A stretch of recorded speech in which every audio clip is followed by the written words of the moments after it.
ചപ്പാത്തിക്കും പൊറോട്ടയ്ക്കും കൂടി നമുക്കൊരു കറി ഉണ്ടാക്കാം.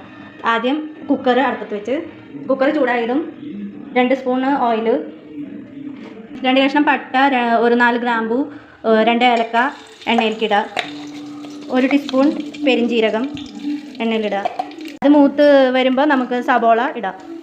2 സബോള അരിഞ്ഞത് ചേർക്കാം. അതിൻ്റെ കൂടെ 2 പച്ചമുളക്. സബോള നല്ല വാടിയിട്ടുണ്ട്. അതിലേക്ക് 2 സ്പൂണ് ഇഞ്ചി വെളുത്തുള്ളി പേസ്റ്റ് അതിട്ട് മൂപ്പിച്ചെടുക്കാം. ഇഞ്ചി വെളുത്തുള്ളി വതങ്ങിയതിലേക്ക് മല്ലിയില, പുതിനയില ഇടുക. ഓരോ പിടി മല്ലിയില, ഒരു പിടി പുതിനയില ഇട്ട് നല്ല ഇളക്കാം. അതിലേക്ക് 2 തക്കാളി അരിഞ്ഞത് ചേർക്കാം. ഇതിലേക്ക് 1/4 സ്പൂൺ മഞ്ഞൾപ്പൊടി, 2 സ്പൂൺ മല്ലിപ്പൊടി, 1 സ്പൂൺ മുളക് പൊടി, 1 സ്പൂൺ ചിക്കൻ മസാല.